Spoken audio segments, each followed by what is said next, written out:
You know, as an actor, as a thespian, you know, we all love Shakespeare and treading the boards and doing all kinds of interesting historical characters.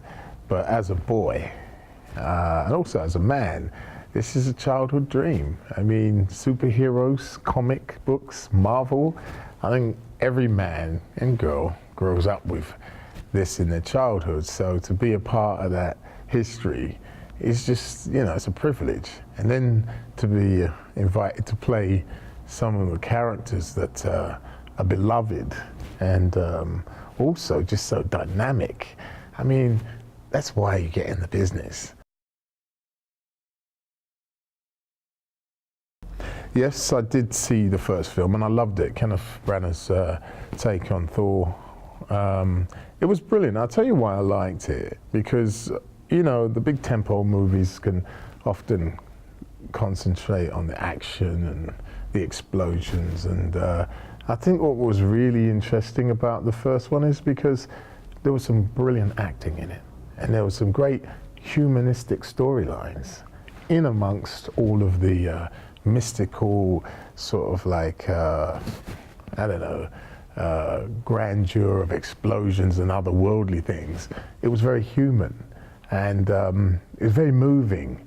You know, the relationship between Thor and Loki, these two brothers. And I think no matter who you are, what your race or what your gender, you can relate to these issues because it's all universal.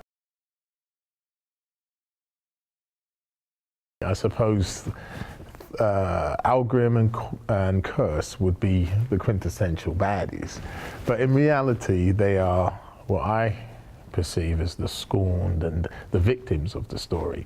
And why I say that is they are the elves who have basically lost their planet and their race to another race, the Asgardians.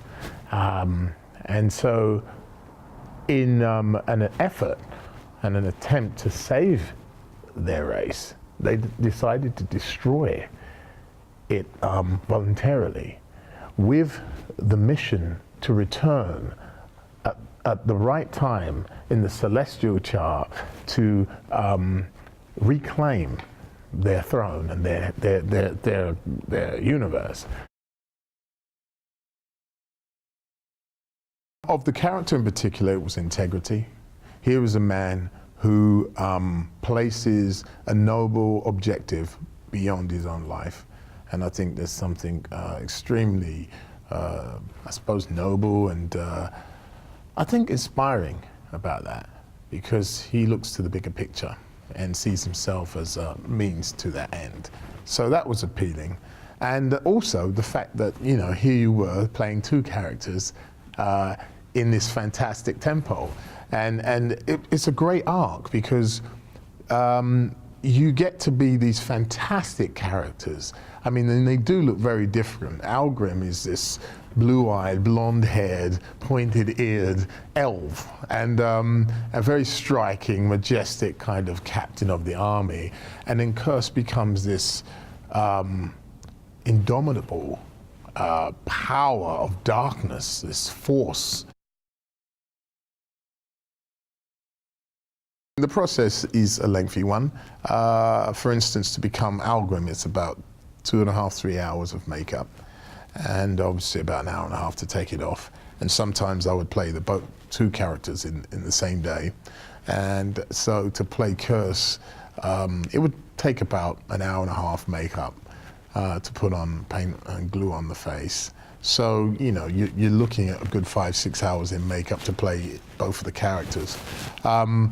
You know, but Algrim was quite lengthy because it also, as well as prosthetics, there was wigs and contact lenses, which I had to get used to because they impair your vision. You can't see an awful lot when you're wearing them, but I use that for the performance because you have to walk slow and majestic when you're wearing those things because you can't see anything, but it adds to the character.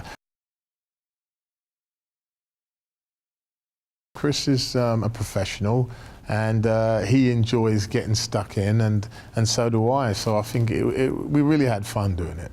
There's some great scenes, and I think that it shows through the performance. You'll see that we had fun, and we were there. We were looking in each other's eyes and just trying to go there as much as we can. And you know, often there was the little giggle to the side, because he would look at me and he'd be like, "Wow, those blue eyes really look blue on you." And I would look at his face that was two-tone. I'm just like, you know, just stunned, because it really, the makeup was incredible. So, you know, we were both in admiration of each other's characters as well as, you know, bonded. Well, I mean, I came into this project as a sequel, so obviously there's already a formed bond between many of the principal characters, and you really get that. It's very much like a family, and I'm very privileged to be part of it and come in and do my thing, what I have to do. It's been an absolute delight. I mean, when you're in the room with Anthony Hopkins, and I've got Rene Russo on my shoulder, and Chris Hemsworth there, and you know, Chris on my side, and you know, you're in a good room, and you know, not forget Tom, and you know, it's just a great bunch of people, first of all, to work with, and then some very talented and committed actors, and that's a great combination to create great movies.